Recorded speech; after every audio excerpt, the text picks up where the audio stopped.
Tout d'abord, eh bien, toujours une petite introduction puisque beaucoup d'entre vous nous connaissent. Certains nous découvrent peut-être pour la première fois ce soir à l'occasion de ce live YouTube et ça nous semble toujours important eh bien, de nous présenter pour savoir au final eh bien, qui sommes-nous pour pouvoir vous donner tous ces conseils. Donc de mon côté, je m'appelle Élodie Sargelos. Depuis 2018, eh bien, j'aide les personnes comme vous à investir dans de l'immobilier locatif rentable qui vous rapporte de l'argent chaque mois avec une spécificité sur le marché belge. Je suis de mon côté agent immobilier agréé IP. J'ai plus de 50 unités en location. Je suis fondatrice de Real Estate in Belgium et du programme d'accompagnement de coaching, le Belgian Invest Club. Et je suis également coach certifié. Alors, j'ai également publié mon livre qui s'appelle Rentable, emprunter la voie rapide vers votre premier investissement immobilier en Belgique, qui est disponible sur notre site, mais également sur Amazon. On est présent sur YouTube, sans grande surprise, puisque c'est là qu'on est ce soir, avec beaucoup de vues et de vidéos à notre actif, mais également sur tous les réseaux sociaux, Instagram, Facebook, et nous avons également créé un podcast qui s'appelle Une brique après l'autre. Et puis, eh bien, un point que j'aime toujours bien mettre en avant, puisque ça prouve à quel point au sein de l'équipe, on est animé par ce qu'on fait, on adore ça et on a vraiment envie de vous accompagner de la meilleure manière possible. Si vous allez sur Trustpilot, c'est quoi? C'est un logiciel qui vérifie les avis clients. Eh bien, vous verrez que nous sommes recommandés comme excellents et qu'il y a plusieurs centaines de témoignages et quasiment chaque semaine, il y en a en plus. Donc, ça vous montre à quel point on est sérieux, à quel point on a à cœur de vous aider. Et si vous avez envie d'en apprendre plus sur l'expérience qu'ont vécue au sein de nos différents programmes les membres, eh bien, n'attendez pas et rendez-vous sur Trustpilot.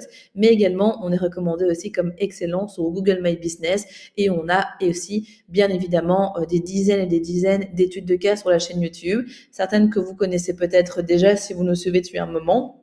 Si ce n'est pas le cas, je vous invite à aller les visionner, à vous abonner à la chaîne parce que vraiment, ça vaut le détour. Il y a vraiment des pépites ainsi que des dizaines de témoignages. Ceci étant dit pour mon côté, je passe le relais du coup à Louise qui va se présenter également aussi. Alors, du coup, bonsoir à tous. Donc, moi, c'est Louise Maton. Je suis coach en immobilier depuis un petit peu plus de 3 ans. J'ai rejoint Elodie, du coup, dans son équipe. Donc, moi, il faut savoir que je suis investisseuse dans la région de Mons. Du coup, j'ai à cœur vraiment de vous accompagner pour pouvoir investir dans des immobiliers qui vous rapportent de l'argent chaque mois. Il faut savoir qu'aujourd'hui, j'ai quand même pas mal d'unités en location. Je viens de passer à 18 ici il y a quelques mois. Et je suis aussi cofondatrice de Finma Invest. Donc c'est une société de chasse immobilière qu'on a créée, Elodie et moi, pour pouvoir chercher à votre place en fait le bien rentable, parce qu'on s'est rendu compte qu'il y avait pas mal de gens qui pouvaient investir, mais qui n'avaient pas forcément l'envie ou le temps de chercher tout simplement le bien. Et donc l'idée c'était de pouvoir chercher le bien à la place de vous tout simplement, parce que seul on va plus vite, mais ensemble on va aussi plus loin, pardon, et plus vite. Donc j'imagine aussi que c'est pour ça que vous êtes là aujourd'hui. Et du coup, Find My Invest, c'est vraiment une société de chasse immobilière qui est pensée par des investisseurs immobiliers pour des investisseurs immobiliers. Donc la différence entre nous et d'autres chasseurs immobiliers, c'est que nous, on cherche vraiment la pépite pour aller chercher du cash flow positif, ce que d'autres chasseurs immobiliers vous proposeront peut-être tout simplement une certaine rentabilité, mais pas une méthode basée sur les cash flow positifs. Yes. Alors, comme vous le savez, aujourd'hui, on est là pour vous. C'est-à-dire que l'on va répondre à toutes vos questions, peu importe, eh bien, toutes celles que vous avez. Et donc, sans plus tarder, nous vous invitons à indiquer vos questions dans le chat afin que Louise et moi-même, nous puissions vous répondre, que ça soit des questions plutôt généralistes, que ça soit des questions basées sur éventuellement votre situation ou des choses que vous souhaiteriez savoir sur l'immobilier de manière générale ou pour ce contexte ici en cette nouvelle année. Bref, dites-nous tout, on est là pour vous. Alors du coup, juste petite précision, c'est que, peut-être pour ceux qui ont déjà participé à certaines masterclass, où on diffuse, généralement des études de cas, et c'est nous qui apportons le contenu. Ici, l'idée, c'est vraiment que vous posiez vous vos questions, dans le chat et qu'on puisse avoir des réponses en direct et pouvoir tout simplement vous aider sur, vos questionnements du moment. Yes, alors on a une première question du coup de Angel qui nous demande comment Find My Invest est utilisé dans votre coaching de 1 an. Alors, c'est pas la même chose dans le sens où il y a vraiment deux structures. Il y a Real Estate in Belgium qui propose un programme de formation en ligne et de coaching via le Belgian Invest Club. Mais on a aussi à côté une autre structure qui, comme Louise vous l'expliquait, s'appelle Find My Invest. Et là, c'est vraiment quelque chose de distinct. C'est une prestation où, au lieu qu'on vous apprenne et qu'on recherche avec vous la bonne affaire, tout en la validant de votre côté, eh bien, Find My Invest, c'est vraiment pour des personnes qui n'ont pas spécialement le temps de s'occuper du projet, sont fort occupées, ont envie d'investir dans l'immobilier, mais voilà, veulent juste le résultat sans apprendre réellement concrètement comment faire pour de l'immobilier. Donc, ça s'adresse plutôt à une strate particulière. Maintenant, ce qui arrive parfois, c'est que des personnes qui sont dans les formations en ligne, dans les coachings, c'est à un moment donné, elles sentent qu'elles ont besoin d'un coup de pouce pour aller plus vite parce qu'elles se rendent compte que parfois, il y a un événement qui fait que dans la vie, les projets changent, on attend un enfant, on change de travail, il y a vraiment un changement majeur. Et bien, à ce moment-là, Find My Invest peut intervenir en support supplémentaire si les personnes en ont besoin. Donc ça, c'est une possibilité. Mais sinon, c'est vraiment quelque chose qui est plutôt à part, mais complémentaire. Alors, du coup, on a une question de Sephora. Est-il toujours possible d'avoir un crédit à 125% aujourd'hui? La réponse est tout simplement oui, mais sous certaines conditions. Les conditions, en fait, elles sont simples. C'est soit vous avez, par exemple, une résidence principale que vous avez achetée il y a plusieurs années, dans lesquelles vous avez une plus-value, ou en tout cas une partie du capital qui est remboursée, que vous allez pouvoir mettre en garantie pour pouvoir acheter un autre bien. Donc, il faut avoir un certain disponible dans ce bien-là. A priori, j'aurais tendance à dire qu'il faut au moins 50 000 de disponibles dans le projet, que ce soit dans ce qui a déjà été remboursé ou dans la plus-value qu'on a créée avec le bâtiment.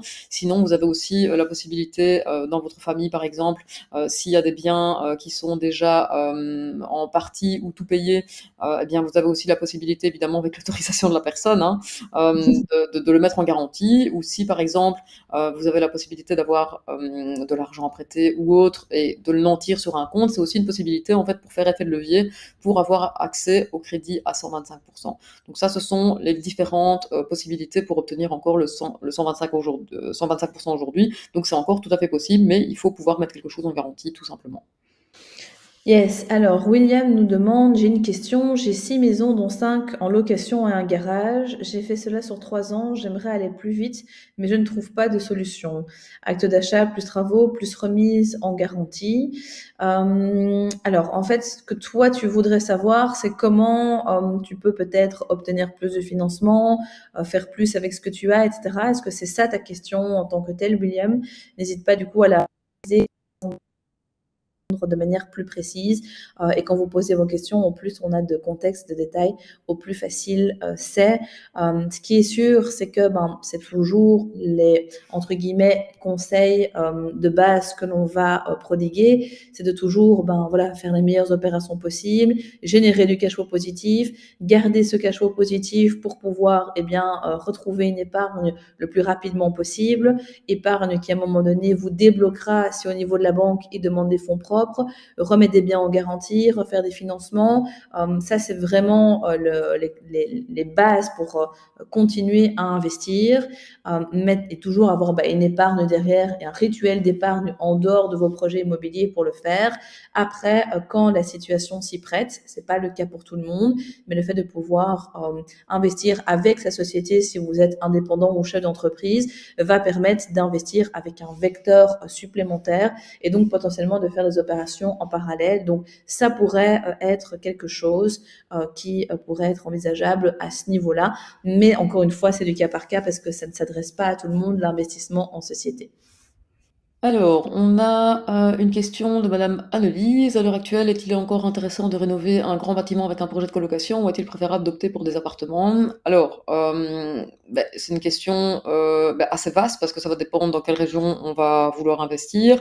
La colocation fonctionne toujours bien. Après, ça dépend de la manière dont on la fait. C'est-à-dire que je vois parfois des colocs passés qui sont vraiment mal faites, qui sont mal situées, qui sont voilà, pas très qualitative. Et donc dans ce cas-là, quand on fait malheureusement quelque chose qui n'est pas qualitatif, on a toujours des difficultés à mettre en location. Par contre, quand on fait attention à la zone, on n'insistera jamais assez, mais l'emplacement c'est primordial. Quand on fait attention, je veux dire, à la taille des chambres, à la qualité de ce qu'on va mettre en place, eh bien, on trouvera toujours des bons locataires. Il faut juste faire vraiment attention à ce qu'on fait, pas faire n'importe quoi, et surtout bien se renseigner où ça peut fonctionner et où surtout ça ne fonctionne pas. Il y a des zones qui sont réputées pour ça, il y a des zones qui sont moins connues mais qui fonctionnent tout aussi bien. Il faut faire une étude de marché derrière. Alors après, la stratégie d'acheter des appartements ou des petites maisons ou des immeubles de rapport, ça va clairement dépendre de tes objectifs et de ce que tu souhaites obtenir derrière. C'est-à-dire que tout ce qui est location classique aujourd'hui fonctionne très très bien. C'est une stratégie qui est super intéressante, mais on est plutôt sur du patrimonial. Donc si toi, ta stratégie, c'est de vouloir avoir du cash flow, forcément, avec de la location classique, c'est pas cette stratégie-là qu'on va privilégier. En fait, chaque niveau ou chaque type d'investissement va correspondre plutôt à tes objectifs et à ta stratégie. Donc, il n'y a pas un investissement qui est mieux qu'un autre, il y a juste l'investissement qui va bien avec sa stratégie. Si je prends mon exemple, j'ai des colocations, j'ai des locations classiques. Aujourd'hui, si je continue à investir, ce serait plutôt en location classique. Pourquoi? Pour m'apporter une certaine tranquillité d'esprit. Mais c'est surtout un patrimoine qui grandit, et à un moment donné, quand j'aurai besoin de récupérer du cash, eh bien, je vendrai, j'empocherai la plus-value, et c'est surtout ça que je vise. Mais encore une fois, tout dépend de la stratégie et des objectifs que vous vous fixez en amont. Yes. Une question du coup de Christelle qui demande: bonjour, existe-t-il un suivi avec FundMyInvest si on veut acheter avec le fonds du logement? Alors, en fait, c'est entre guillemets deux choses différentes. FundMyInvest, c'est vraiment une société qui va vous aider, enfin qui va trouver la bonne affaire à votre place. Après, il y a le volet financement qui là est encore différent, c'est-à-dire que entre guillemets vous êtes financé avec Belfus, BNP, Record, le fonds de logement ou quoi aux caisses, c'est deux choses différentes puisque le financement est de votre responsabilité par rapport à ça. Attention, au niveau du fonds du logement, c'est pas un organisme vers lequel on sait aller comme ça contracter des crédits comme on veut parce que les taux sont intéressants. Le fonds du logement va aider des personnes qui sont dans des difficultés financières pour pouvoir accéder à la propriété et donc acheter leur résidence principale. On n'est pas là dans une technique d'investissement locatif à des taux qui sont moindres, parce qu'il y a toute une série de règles et de critères à respecter par rapport à ça. Donc attention, je sais que parfois certains d'entre vous sont très créatifs. On a déjà eu, vous n'imaginez pas, des montages particuliers, pour ne dire que ça, sur des personnes qui du coup avaient des idées pour utiliser le fonds de logement, etc. Grande prudence par rapport à ça. C'est pas fait pour de l'investissement locatif, donc forcément on peut pas le recommander. Alors, pop, pop, pop. Au niveau donc des questions, alors quels sont les endroits stratégiques où investir en Wallonie, Charleroi, Mons ou autres? Ben, en fait, il y a ça, de nouveau, ça va dépendre de la stratégie. C'est-à-dire que, imaginons, on investit en location classique. En fait, toutes les zones sont intéressantes. C'est juste qu'il faut trouver la maison qui est peut-être plus rentable qu'une autre. Il faut pouvoir optimiser la maison pour la rendre aussi, je veux dire, plus rentable. En général, quand on observe une annonce et qu'on rentre un petit peu les chiffres, elle n'est pas rentable telle quelle, il faut pouvoir la rendre rentable et être créatif pour pouvoir optimiser la rentabilité du bien. Après, si on investit en colocation, c'est sûr que c'est plutôt les gros centres-villes, ou en tout cas les zones où il y a de l'emploi et où il y a des hautes écoles qui vont mieux fonctionner. Donc il n'y a pas une zone en particulier, en fait il y en a plein, mais de nouveau, tout dépend de la stratégie qu'on met en place derrière. Et puis, de toute façon, il faut toujours vérifier via voilà, certaines techniques pour pouvoir savoir si oui ou non la zone est intéressante pour de la colocation. Il y a plein de zones en fait qui ne sont pas encore connues du grand public et qui fonctionnent en colocation. C'est juste qu'il faut faire l'effort de faire ce que la plupart des gens ne font pas et avoir des preuves que ça va bien fonctionner pour pouvoir aller plus loin dans le projet. Et ça, ce sont des techniques en fait qu'on utilise, enfin, qu'on explique dans la formation tout simplement. Yes, tout à fait. 2 petites questions en une auxquelles je vais répondre. Alors, on a JD qui demande si le live sera enregistré, pour regarder sur la chaîne. Alors oui, effectivement, il va rester encore, quelques jours, après ce soir. On vous invite du coup à rester forcément le plus longtemps possible avec nous. Si c'est pas possible, rassurez-vous, il sera, également disponible. Et alors, une question de Lara qui nous demande si on a déjà rencontré beaucoup de villes locatives dans nos colocations. Alors, à titre personnel, non, parce que quand on fait un projet qui est bien situé, dans lequel on amène de la valeur, qui est dans des prix attractifs, mais des prix justes pour le propriétaire aussi, et que vraiment on fournit un service de qualité, qu'on y a mis en fait de la valeur et de l'attention dedans, eh bien, ça se loue assez facilement. Donc, personnellement, non. Et Louise te nous dira, mais a priori, je ne pense pas que c'était le cas non plus. Non, Peut-être. effectivement. Voilà. Donc De voilà. nouveau, l'emplacement, on ne cessera jamais assez de le répéter, mais en tout cas, l'emplacement est très important. Et aussi, la taille des chambres. Quand je vois parfois des chambres de 7, 8, 9 mètres carrés passés, ben, je me dis, ben, en fait, les gens qui ont du vide locatif derrière, ben, faut pas s'étonner, en fait. Ouais, Donc, tout voilà, à fait. faites attention. Exactement, tout à fait.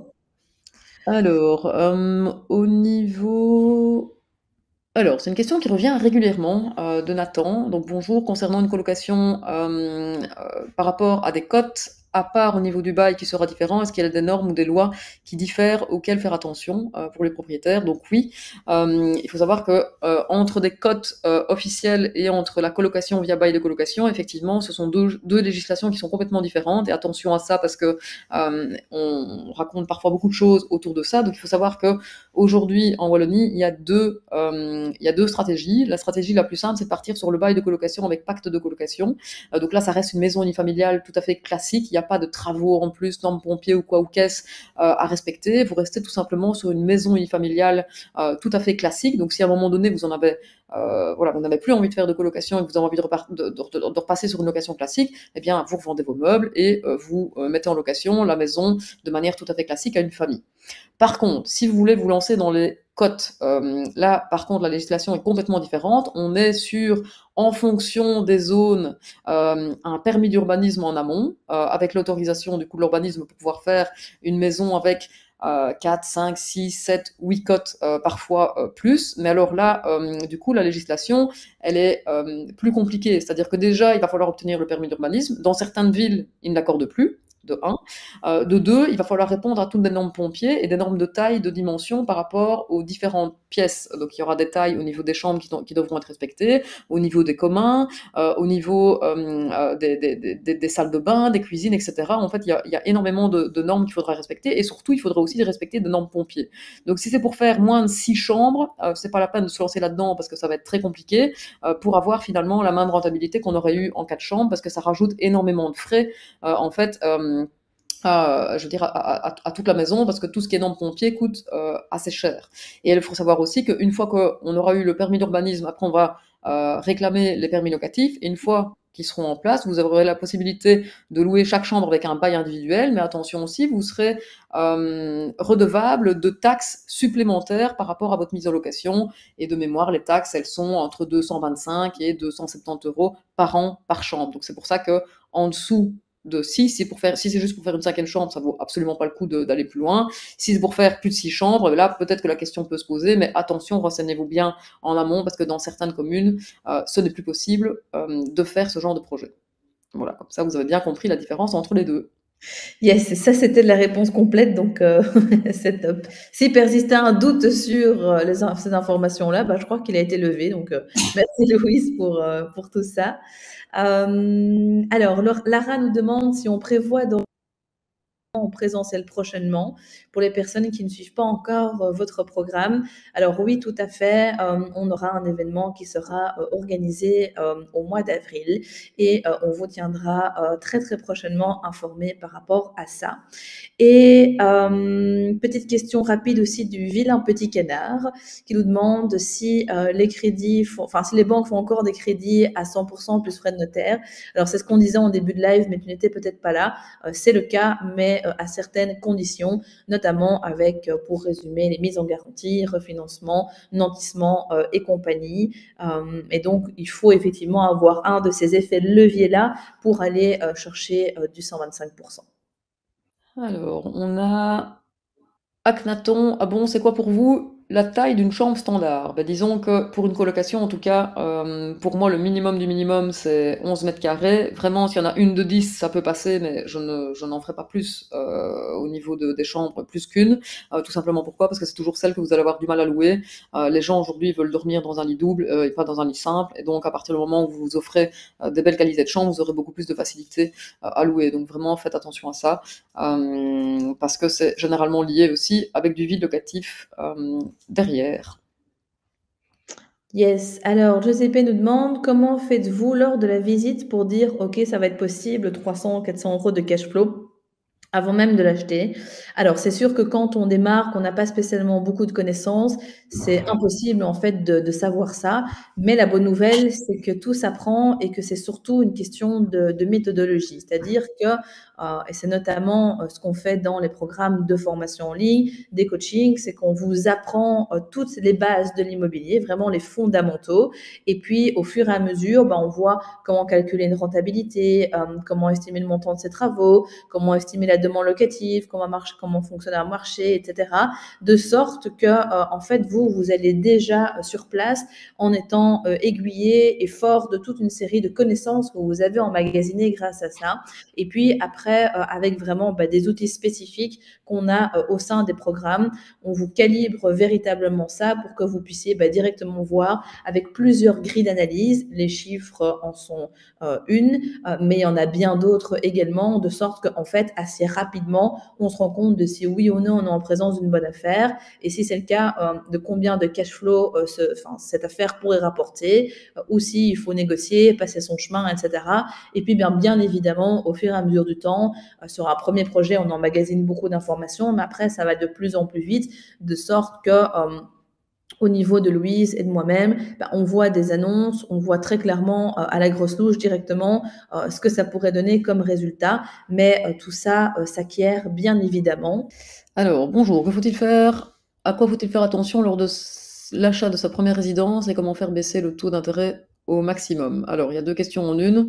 Par rapport à l'achat, c'est une question tellement vaste que ça va être compliqué de répondre je veux dire, de manière rapide. Toujours bien faire attention à ce que la maison soit relativement saine et surtout quand on se lance dans une maison qu'il faut rénover, il faut toujours essayer de faire passer un entrepreneur en amont parce que quand c'est la première fois qu'on achète et surtout quand on envisage des travaux, on n'y connaît pas grand-chose. Et donc quelque chose qui peut nous paraître anodin, eh bien derrière ça peut coûter vraiment des milliers d'euros à rénover. Donc bien faire attention quand on se lance dans ces travaux à pouvoir estimer le coût des travaux et on se rend compte dans les faits que heureusement qu'il y en a qui passent par des formations et des coachings parce que quand j'entends parfois le montant des travaux qui est estimé par certaines personnes, je me dis waouh, s'ils vont demander ça à la banque, ils vont avoir une sacrée surprise en cours de travaux pour terminer leurs travaux. Mais bon, bref. Et alors du coup, comment faire baisser le taux d'intérêt au maximum? Il faut tout simplement faire le tour de plusieurs banques et plusieurs fois et apprendre à négocier pour avoir les meilleures conditions qui soient par rapport à votre dossier. Alors, on a Angel qui nous demande s'il y a beaucoup de personnes qui se lancent dans l'immobilier, on ne va pas avoir une saturation, ou alors est-ce que le marché belge est loin d'atteindre sa limite? En fait, tout dépend toujours de quelle stratégie on va adopter dans l'immobilier. C'est-à-dire que là où il n'y aura jamais de saturation, c'est clair que c'est en location classique. Tout simplement pourquoi? Parce qu'il y a énormément de gens qui n'auront plus la possibilité d'acheter, parce que depuis quelques années, en général, les banques ne prêtent plus les frais d'enregistrement ni les frais de crédit, voire certaines banques encore moins. Et donc, je veux dire, toutes les personnes qui ne sauront jamais acheter, finalement, auront toujours besoin de pouvoir se loger. Donc, c'est vraiment un besoin primaire. Donc, en tout cas, en location classique, ce ne sera jamais saturé. Heureusement qu'il y a des propriétaires qui investissent pour pouvoir mettre des logements de qualité à disposition voilà, de certaines personnes. Et après, en colocation, location courte durée, c'est sûr qu'à un moment donné, il y a certainement des arbitrages qui devront être effectués. Mais de nouveau, à partir du moment où on choisit bien l'emplacement et on fait quelque chose de qualité, il n'y a pas de raison que que ça ne continue pas à se louer. Exact et l'immobilier, voilà, c'est très, très ancré. C'est un placement qui est universel et dont on aura toujours besoin. Donc vraiment, faut pas, s'inquiéter outre mesure par rapport à tout ça. Tac, tac, il y a une question de Dim. Du coup, je sais pas si tu l'as devant toi, Louise, et si tu veux que je la fasse? Alors je Dim sais pas, TV. ouais, je ne sais pas de laquelle tu parles en fait. Bonjour, que faut-il faire lors de l'achat de sa première résidence et comment faire baisser le taux d'intérêt au maximum et plus tard le faire louer? OK, mais j'ai déjà, répondu à cette question un peu plus haut dans le chat, en fait, en tout cas par rapport au taux d'intérêt. Alors sinon, à mon avis, la question a été complétée peut-être. Alors si jamais tu désires à un moment donné, faire louer ton bien, à terme, tu as tout à fait la possibilité de le faire. Alors en fonction que tu te situes en Wallonie ou à Bruxelles, il faut savoir que si tu achètes un bien qui sera ta résidence principale pendant quelques années, puis qu'après tu souhaites le faire louer, en Wallonie, tu dois rester domicilié, dans les lieux pendant un minimum de 3 ans de manière ininterrompue. Par contre, à Bruxelles, ce sera 5 ans. Donc faites attention par rapport à ça. Si à un moment donné, vous voulez faire louer le bien, bien respecter que si vous avez bénéficié des abattements, eh bien que vous restiez le nombre d'années demandé tout simplement par l'État. Et ensuite, vous pourrez le faire louer voilà, comme vous voulez. Alors, on a une question de YVNS, je vais le dire comme ça.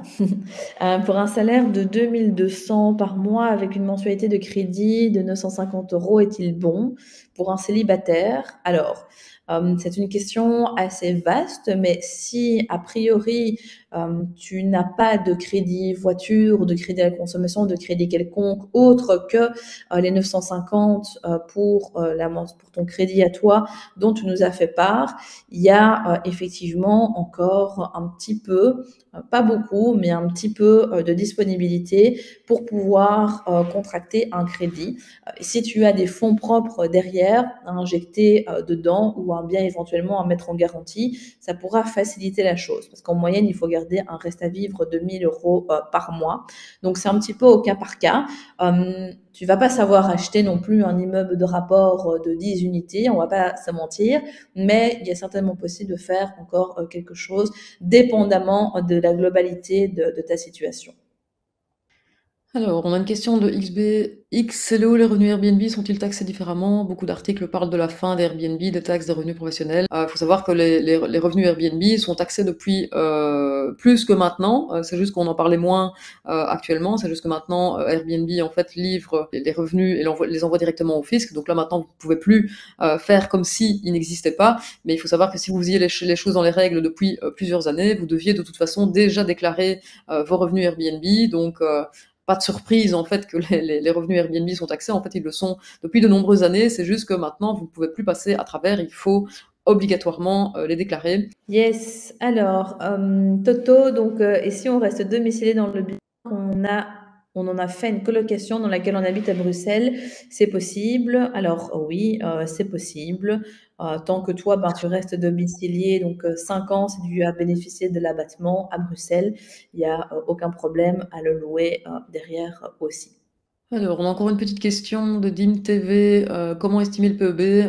Alors, il faut savoir qu'aujourd'hui, quand on achète un bien, faites attention parce que d'ici quelques années, eh bien, on aura l'obligation d'améliorer le PEB au fur et à mesure des années qui vont passer. Et d'ici un maximum de 10 ans, il faudra au minimum avoir un bien en PEBD pour pouvoir le mettre en location. Donc, du coup, les personnes qui achètent aujourd'hui et font des rénovations, si vous avez l'intention de garder le bien le plus longtemps possible, et en tout cas de pouvoir le revendre à au meilleur prix qui soit, quand vous rénovez, il faut faire un minimum attention à la rénovation énergétique, sans toutefois pousser à l'extrême, parce que plus vous allez monter dans les lettres, enfin améliorer les lettres du PEB, et plus ça va vous coûter cher. Maintenant, soyez rassurés, pour obtenir un PEBD, voire C, c'est assez simple en fait, hein. On parle juste d'un double vitrage partout, d'une chaudière à condensation gaz et de l'isolation au niveau de la toiture, et on y arrive en fait assez vite, en tout cas pour une deux façades. Et alors après, ben, ça se corse un petit peu quand on est sur du trois façades ou du quatre façades, mais il y a des techniques et des conseils de base qu'on peut déjà divulguer. Et puis de toute façon, quand vous avez un doute avant la rénovation, il vaut mieux faire venir un auditeur pour avoir des conseils en direct et spécifiques par rapport à votre bien. Alors, on a été ravis avec Louise de faire ce live de questions-réponses et de vous retrouver comme toujours. On a fait le tour du coup au niveau de toutes vos questions. Merci pour votre énergie. Les différents liens ont été mis. Ils sont aussi disponibles par mail. Si vous reste des questions, n'hésitez pas pour nous contacter, soit par email, soit également sur les différents réseaux sociaux. Il y aura bien un replay qui va rester donc juste ici après Reynolds. Et puis, encore une fois, comme la tradition se veut, je laisse Louise faire le mot de la fin et puis on se quittera pour très bientôt de nouvelles aventures et puis accueillir les nouveaux membres qui nous ont rejoints, notamment ce soir à l'occasion du live. En tout cas, je vous remercie à tous d'avoir participé à cette soirée de questions-réponses. Ça fait toujours plaisir de voir que vous êtes toujours aussi nombreux à nous suivre et surtout toujours aussi nombreux de vous intéresser à l'immobilier locatif, même en période de taux plus haut et même quand la presse a l'air de dire qu'il faut surtout pas investir en immobilier cette année-ci parce que les taux sont trop hauts. Mais moi, j'ai juste envie de dire qu'il faut jamais attendre pour pouvoir investir. Cette année-ci, plus que les autres années, en tout cas depuis plus de 6 mois, on voit des négociations qui sont hallucinantes au niveau des membres de notre coaching. C'est des négociations qui n'étaient plus possibles pour la période juste après Covid, et donc on fait vraiment de très très bonnes affaires aujourd'hui. Alors même si les taux sont un tout petit peu plus hauts, ou même un peu plus haut effectivement que l'année dernière, eh bien quand les taux vont rebaisser, on aura tout à fait la possibilité de renégocier le crédit pour repartir sur quelque chose eh bien avec encore plus de cash flow positif. Donc surtout, n'attendez pas pour investir, c'est investissez et puis attendez. Yes, encore un beau mot de la fin, comme à chaque fois. Et n'oubliez pas que, comme Louise le disait, effectivement, les taux vont déjà légèrement diminuer ici, donc c'est toujours pas de prix. Donc des taux qui diminuent, même si c'est légèrement, des marges de négociation qui sont bonnes, eh bien, ça fait des bons projets immobiliers. Et donc, pensez bien à passer à l'action. Et si vous avez besoin de nous, eh bien, on sera là pour vous aider. Passez une très très belle fin de soirée. On se retrouve très très vite pour de nouvelles aventures. À bientôt. À bientôt.